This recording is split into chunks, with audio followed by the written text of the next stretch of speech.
Welcome to the Artist Advisory Hotline, the podcast for artists who want valuable guidance and honest answers on how to grow their careers and develop their new project from leading art world experts and artists. Here's your host and founder of the Artist Advisory, Marina Granger. Tune in as she gets you the answers you deserve. Hello, artists. Thank you so much for joining me today. I'm your host, Marina Granger, and today we have an interview with the Carter Shocket. So I first met Carter and Lindsay, who are Lindsay Acree, who are both co-owners of 11th Hour Art, which is a beautiful gallery that just opened up a beautiful new space in Brooklyn. So I first met them at an art fair where they were exhibitors, and I was judging the booths. I was one of the jurors for the Curatorial Excellence Award. And this was the Affordable Art Fair in the fall of 2022. And so I got to their booth, and I talk about this in the podcast episode. And I really literally, I felt like, I don't know if you guys know who this is, but I felt like Stefan from SNL, because I was just like, oh my gosh, this booth literally has everything, right? They had Starburst, they had an exhibition catalog, they had so much art that was amazing of all different mediums, including Carter's beautiful work. So I just kept in touch with these two, and I'm so proud to have Carter on our podcast today to talk about his work. Now, before we dive in, I just have to tell you a little bit about him. He's a trans and queer fiber and textile artist who lives and works in Brooklyn, New York, but is originally from North Carolina. Did a really brief stint in Austria, and we talk about that. Yes, it's exactly like The Sound of Music. So his work explores trans time, memory, storytelling, community, and healing. In his work, he uses found materials, recycled materials, natural dyes that he collects, and objects with personal histories. So through weaving, through quilting, and sewing materials together, he composts stories and old utility to create new meaning and artistic experiences. And so without further ado, let's dive in to this interview. Oh, wait, actually, there's going to be a little bit of ado. So before we dive in, I have to tell you that there is an amazing exhibition that is opening up on July 7th at 11th Hour Art, right? And this exhibition is called The Thinning Veil. And it is a group show of trans and non-binary artists. And it's super cool. So I really advise you to follow 11th Hour Art on Instagram, sign up for their mailing list on their website at 11thhourart.com, mark your calendar, and show up to this opening on Friday, July 7th from 6 to 9 p.m. at 11th Hour Art, the gallery in Brooklyn. And all the information will be in our show notes, but I had to plug that exhibition for you because I can't wait to see it. And I truly think you're going to love it as well. I mean, The Thinning Veil, that is the best title ever. And Carter tells us a little bit about where the inspiration for the exhibition comes from, and also the meaning of the title, right? So let's dive in now.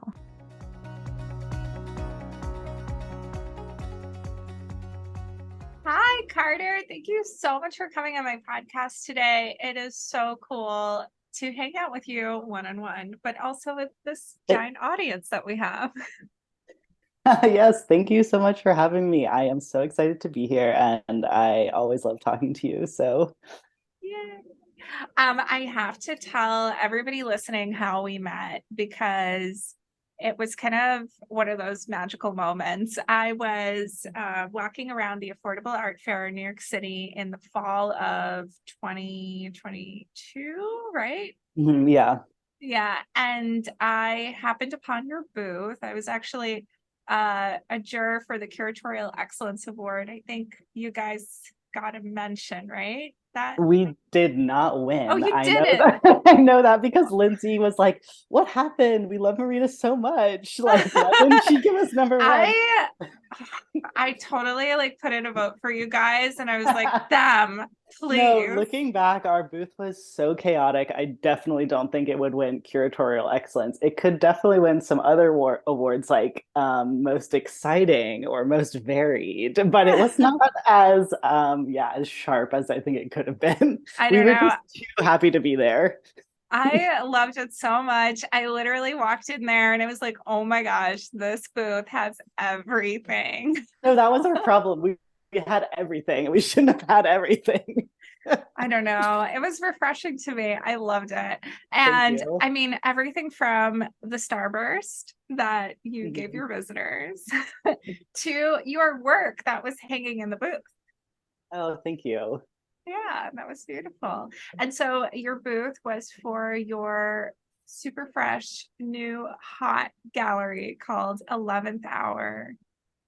Yes, And that was 11th Hour amazing. Art. Thank Yeah. you. Yeah. Yeah, that was our first ever art fair as a gallery, and it was awesome. We learned so much, and it was amazing to have all of our artists' work up, and really start to make connections with other galleries and artists in New York. Yeah, that was so good. And I wanted to ask you a little bit more about the gallery, but before we dive into that, Mhm. would you please tell me about your work? It is so stunning to look at. It is so cool. They're just like these very cool tapestries. Oh, But thank you. tell our viewers a little bit more about your work. Yeah, so I primarily right now am making tapestries or weavings, and I like to use materials that have meanings to them. So I will use old clothing or donated items or just things I find on the street. I'll dye them with avocado pits from my kitchen, or I'll leave it out on my fire escape and let it get bleached by the sun for months at a time. So all the materials have a story, and then I rip them all up and weave them together into something new. And sometimes it's abstract, sometimes it's figurative, but it's kind of this process of finding these different things and transforming them together into a new family of existence in a way.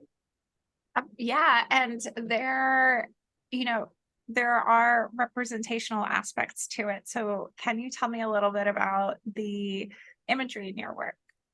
Yeah, I like to use kind of more simple symbols. Like one piece, I have two koi fish looking at each other. And I think the symbols come from my practice of creating myths around my experiences and the stories of my friends. And, when you have these personal experiences, but you turn them into more of a larger myth, it allows you to kind of create this story and be like, oh, this is something that other people experience, and I'm not alone in this. And like together, this isn't just my story of seeing myself for the first time. This is like our story of, a moment of birth or a moment of like surprise where you see your reflection for the first time. And is that story or that myth is um, based on the tapestry is based on that story of the two koi fish that are looking at each other. So that's another way of how I kind of take personal stories and I try to create them into these like larger like families of existence. So, can I ask, what is the myth of the koi fish? What is that based on? Yeah, so it comes from my own story where after college, I was an au pair. I was like a live-in nanny in Austria because I was running away from all my problems basically. And As you do. I didn't speak German. I just was like, you know what will solve my problems? Going to a foreign country. So I did that. And I used to take these, I was so depressed. I don't like children. I don't like caring for them. I don't know why I did this. So I would go on these really, really long runs in the village. It was like outside of Austria. And one day So came basically, wait, the sound of music. yeah, literally, yes. Which I do like the sound of music, so I was kind of romanticizing it.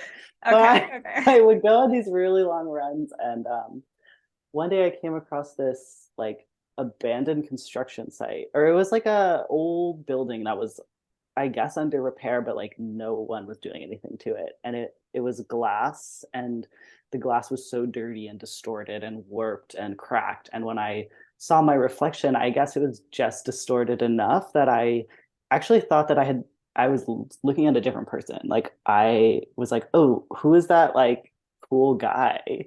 And then I was like, oh my God, that's me. And so that was like truly the birth of my of like the egg cracking of like, oh, something is like up. Like I am not who I've been told that I am. And I Uh, love the visual of the egg cracking and like the yes. glass being kind of like distorted. Oh, okay, Yeah. so good. Okay. So that's like that was like kind of the beginning of my origin story really. And so when I went to go like kind of change this into more of a myth, I thought of, you know, that image of the two fish like swimming in a circle, Yeah. like where one's going at like the yin yang. But Yeah. when I flipped the fish, like it's like that symbol of flow was kind of disrupted, and all of a sudden it was like, oh, the fish are like frozen looking at each other. And it like, is it a reflection? Is it a different fish? Are they frozen in fear and shock, in love? Like what is it? So that's kind of how I relayed that story into an image that I think can be related to in many different people's stories of like when you see yourself for the first time and you're like, whoa, what's going on? I'm freaked out and I'm also obsessed. I love that. So, wait, for our listeners, Mhm. I don't know if they know that. Well, they probably know this because I will put this in the intro. But when you first saw yourself as this like really cool guy, right? Why was that shocking to you? Why was that Right, different for you? right. So oh, how old was I in Vienna? 21, 22. I'd lived most of my life being raised as a girl, using she, her pronouns, just thinking, you know, this really sucks, but everyone says being a girl is really hard. So they were really right. So yeah, so that's then finally at 21 is when I started to kind of peel back the layers and say like, oh, maybe I don't have to live like this anymore. Maybe there's more, and maybe there's more happiness and embodiment to be found when I allow this to be shed from me. So it didn't happen then. It took me a couple of more years to finally come out as a trans man. Right when I moved to New York City, pretty much. It was like a slap in the face, like a good one. So It was like, oh, I was you missed the train, but also here you go, right? literally, The experience it was like of New York City. yeah, like 1 month of living into New York. And then it was like, bam, you're trans. And I was like, wow, thank Oh, you. Like, I'm so, yeah. yeah. So that's the abridged version. Oh, I love this. And just hearing the tone in your voice when you talk about it, it just sounds like it was so liberating. Oh, yeah, it is. I mean, everybody's different. And I've been told I kind of create work that is almost not too, but almost like surprisingly positive about transition and being trans. But I I think a big misconception is like when I start to talk about my realization that I'm trans and my art that I make about it, people they go, oh, like, oh, that's so sad, or even like tears will start to well up, and I'm like, no, it's not sad. It's awesome. It's like very happy. So that's kind of where I come from. Yeah, I love that. And I was just like, I didn't know this story about you Mhm. with the Austria and the mirror, Yeah. the reflection. And now I can't not think about that. That is so beautiful. And I love it. Love Yeah. it. I wanted to ask you, in your work, in your statement, you speak about how your work is healing for yourself and for others of the Mhm. queer and trans community. Mhm. And I totally love this idea that, you're putting kind of an optimistic point of view on it. Is Mhm. that, how do you want to talk a little bit more about that? About Mhm. how your work is healing or how do you intend it to be healing? Well, I think on a couple different levels.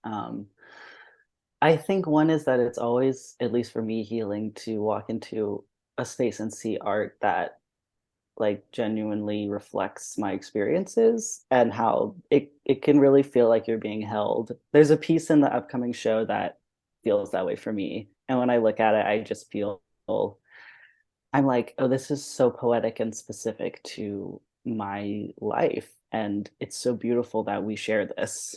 And I think like coming back to that idea of just feeling connection to other people and feeling like you have community, whether or not you know them or not, personally, to me is really healing. Um, I talk a lot about how my weavings are like little families of materials that are like transformed together. But I think in a larger sense, like this idea of finding found family or just feeling like you have a community or an ancestry or a lineage that you are connected to through art, to me is healing when the world is telling you should be isolated, you shouldn't have family, you shouldn't have people who love and care for you. Oh my gosh. I have to share like a quick personal story. Mhm. One of my best friends is very pregnant right now.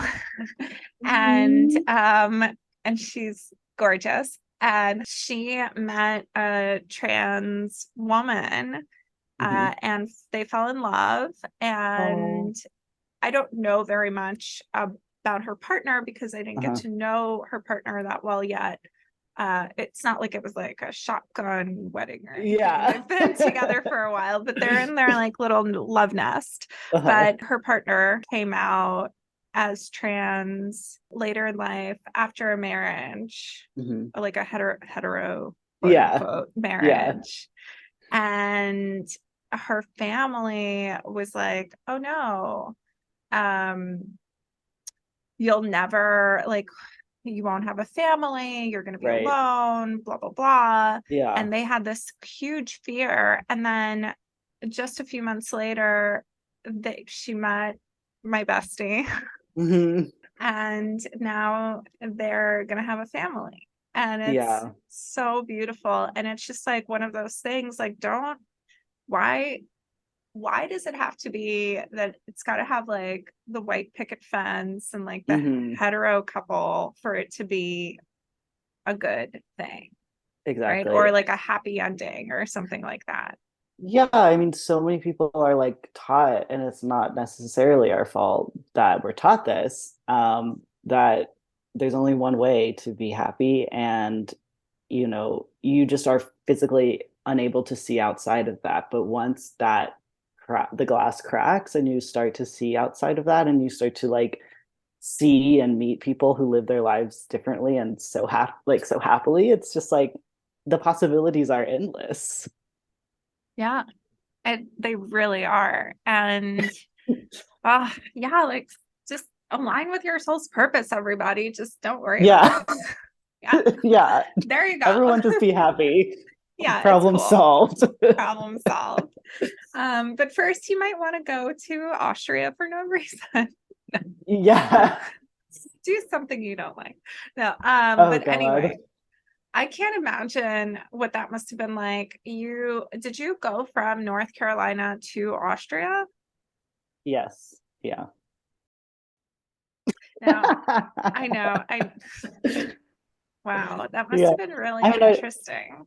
I was always a traveler. Like I was lucky enough to travel in college. So I was studied abroad in New Zealand I was an exchange student there for a semester. And I was like, this was the best experience of my life. I've grown so much. I've changed. Like travel is the answer. So when I Wait didn't a know what to minute. do, Do you have Sagittarius in your chart? no, I'm a Gemini. So I don't Well, know if that happy explains anything. birthday. Happy Oh, thank birthday. you. When was Yeah. when was it? May Or is it? 25th. Okay, Yeah, it happy was May birthday. 25th. That's Thanks. amazing. Yay. Yeah, I'm like, that's unbelievable that you don't have Sagittarius in your chart because you travel so much and you're so I know. outgoing and you're so like, I don't know, magnetic. Oh, thank you. So yeah. Well, So not all Geminis. not all Geminis are. I know. I was like, what? I was just talking to someone. They're like, "Oh, you don't want to like say that you're a Gemini or a Scorpio," and I'm No. like, "Actually, I love Scorpios." Yeah, they're But intense but good. yeah, I like this idea of not all Geminis. We should I make feel like I a got that from t-shirt. I think that's an Instagram handle from a like an astrologer like meme account I used to follow. I love that. Okay, I'm gonna look that up. Not all Geminis. Okay, so wait, back to business, back Right. to your art, and your gallery. So, like, tell me Mhm. how. First of all, were you making work when you were in North Carolina? I was making theater.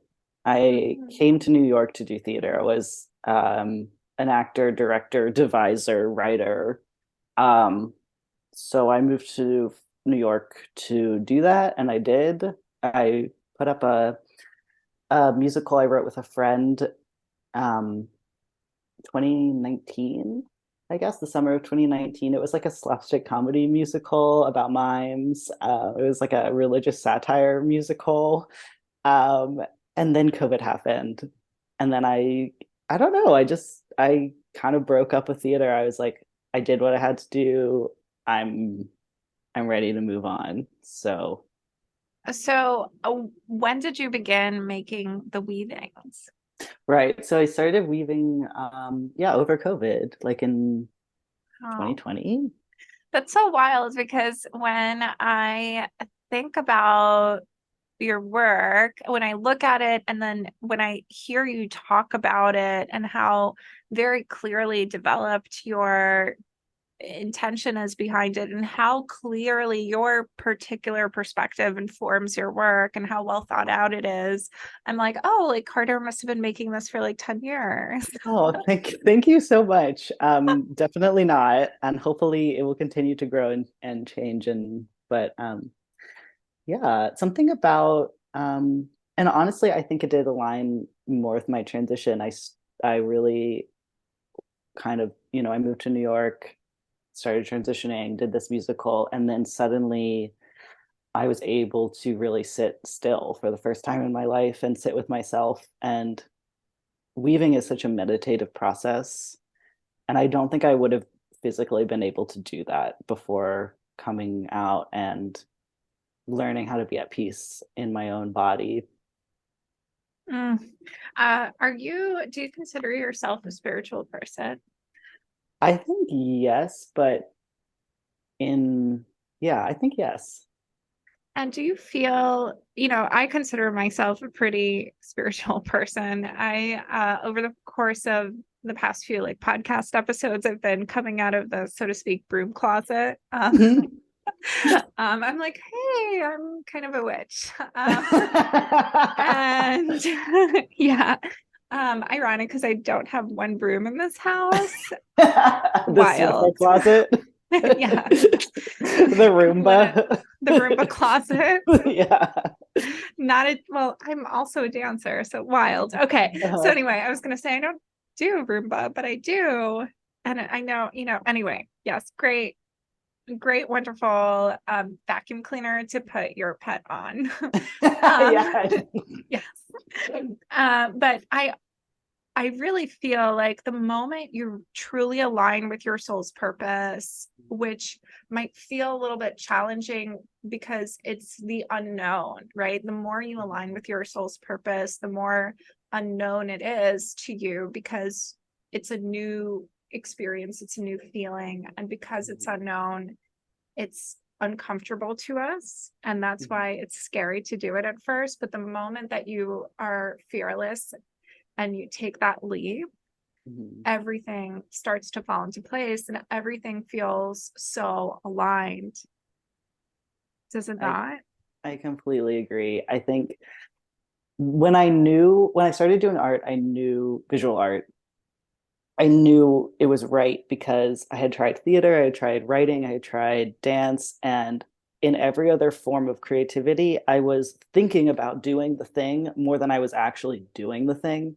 And I would get really stressed out, and it was like all this planning. And once I started doing textile art, I was just making, and I wasn't really thinking. And I was just like, oh, this is what it feels like to be plugged in and to just be in the flow and to just like trust yourself. So I couldn't stop. And it was like once you start doing it and it's right, you just can't stop. And now here you are with a wonderful, body of work, this wonderful collection, and then also with your super cool art gallery. So tell me a little bit about this amazing art gallery that's the hottest club in New York City and has everything. And that is a Stefan reference, everyone. So true. 11th Hour Art is it's amazing. It's a dream come true. I work with an incredibly passionate, like creatively zany, fearless woman by the name of Lindsay Acree. Hi, And Lindsay. It's just us, and we just started this thing and we're rolling with it. Basically, we represent 9 artists, including ourselves, that are all local to New York City, Brooklyn, and are in some ways emerging. We represent artists across all different mediums: photography, ceramics. We've got someone who does those like wood carving printings. I don't even really know what the name of that is, but woodcuts. Yes, woodcuts. Thank you. She's amazing. Thank you, graduate school. I'm like, I don't know what you're doing, but I love it. That's great. Yeah, and we also work with guest artists, and we have a space in Brooklyn that is it's so awesome. Like everybody come visit us. It's a split storefront, so one half is exhibition space, and we'll do like a monthly exhibit, and the other side is working studio space for our artists. And then we also will put up like just a little bit of everyone's work, so you can meet them, you can see their work, you can see their process. It's just like a great space. It's amazing. And it's just in such a cool spot too. It's right by Brooklyn Bridge Park. Or, like you can walk to the waterfront from there, Definitely. Which is really nice. It's next to some really cute little storefronts as well. And it just has such good energy. I came to was that the opening reception for your 2-person show? Yeah. Oh, you did come to that. Yeah. Oh, did you? Yeah. Because we did 2 closing back-to-back. Party. No, it was opening. It was opening.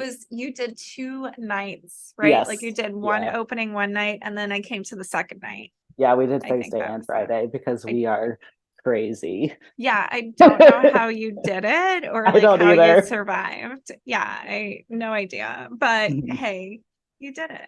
We did it. So what's in store for 11th Hour Art?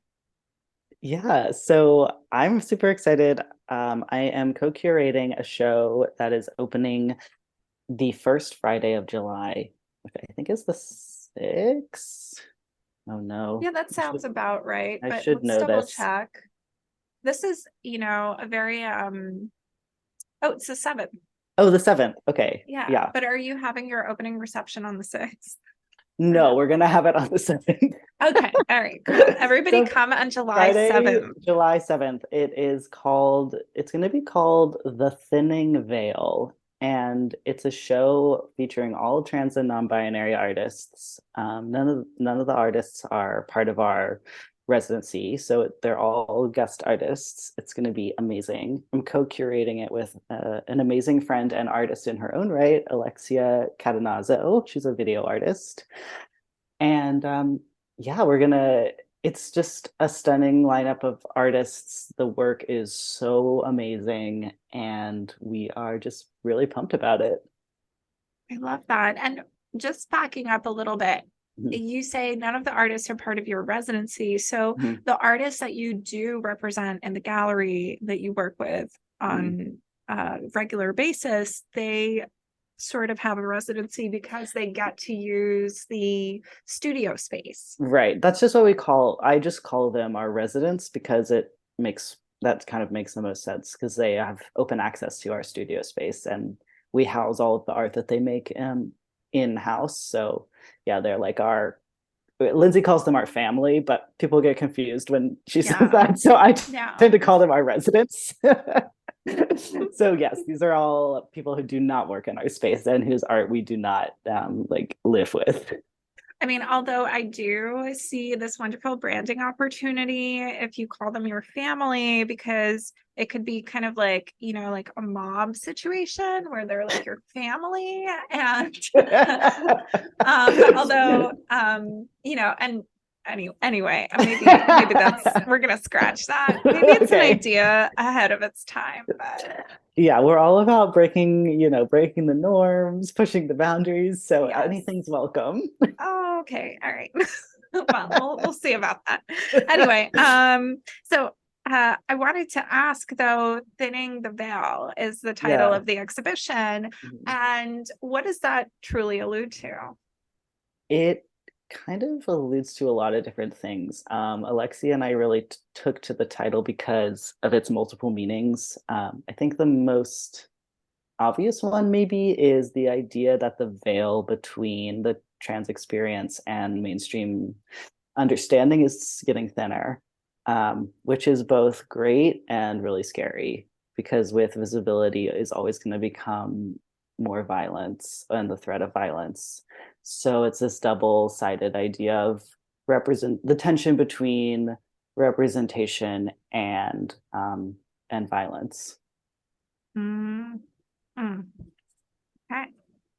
Very cool. I Yeah. can't wait to see this show. So maybe this Yeah. whole, oh gosh, no. I'm like, well, then maybe this whole mob thing. No.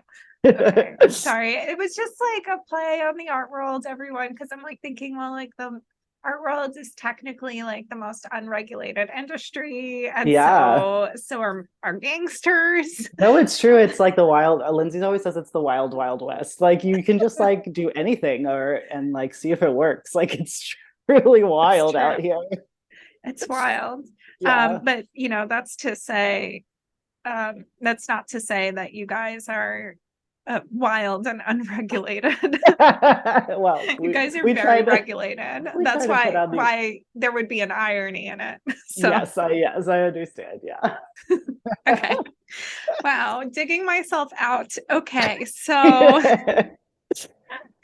um awesome. So, and I love that you're putting together this show. What in general is the intention behind having 11th Hour Art, and what communities are you hoping to, or are you engaging in the gallery? hmm well, I have a couple intentions with the show. Personally, I should go back to my art practice. I'm always just trying to feel more connected to my community and to other trans and queer artists. So for me and Alexia, we were like, this is just an awesome opportunity for us to just like meet other artists and just literally become friends with them. So, we want to cultivate this community where people put each other in each other's shows and we go support each other and we show each other works in progress and we get dinner together and we start developing this community of artists that work and make together. Um, and then obviously we want to just support artists that are often overlooked and not given the opportunities that they deserve. So hopefully we will be able to connect some of these artists with interested clients or people who love their work, people who want to become collectors or even commission pieces for them. And yeah, really just boost their careers and start, piling up the shows on their CVs because That's Yeah. what I'm all about. I love that. And how do you generally find artists right now that you work with? Great question. It's a bunch of things. For this show in particular, we did an open call, which was awesome. One of the artists that we're going to be working with in future shows, not this one, but in the future, I saw some of his work up at a coffee shop near Lindsay's apartment, and I was like, it was like an immediate, like, I have to work with this person. Like, he's so amazing. So I just like found him on Instagram. So it's a lot of just like, oh, I saw this person's work online. I saw this at a coffee shop. Like, this person came into the gallery and like emailed me their stuff. And I was like, huh, interesting. This goes with somebody else that I saw. So it's a little bit of like a scavenging at this point. I love that. Okay. And do you sometimes find artists on social media? Yes.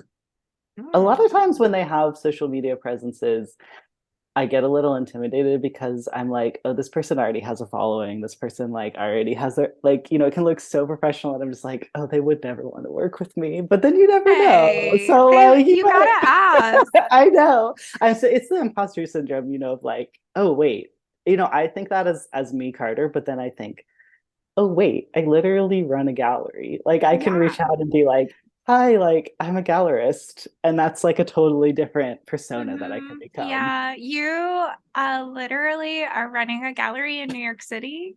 So just So what you're like saying is I shouldn't feel scared to DM someone on Instagram. probably not. Yeah, probably not. But that's great because that shows us the other side of the equation as well, right? Like to all the artists listening, they're like probably feeling similarly about talking to a gallerist, right?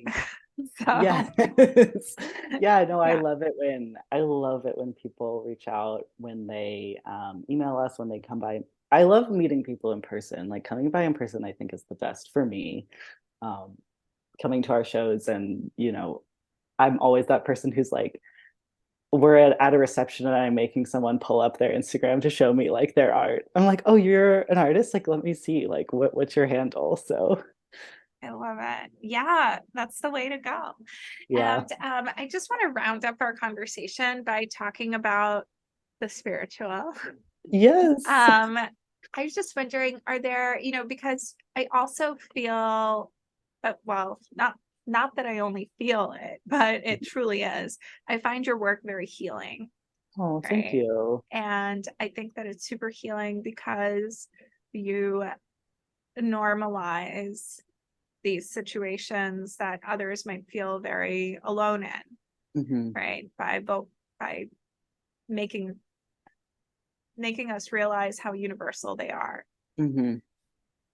But speaking of healing, I feel like spirituality is very healing, and I wanted to know, what are some spiritual things you like? What's your woo? Such a great question. Like getting like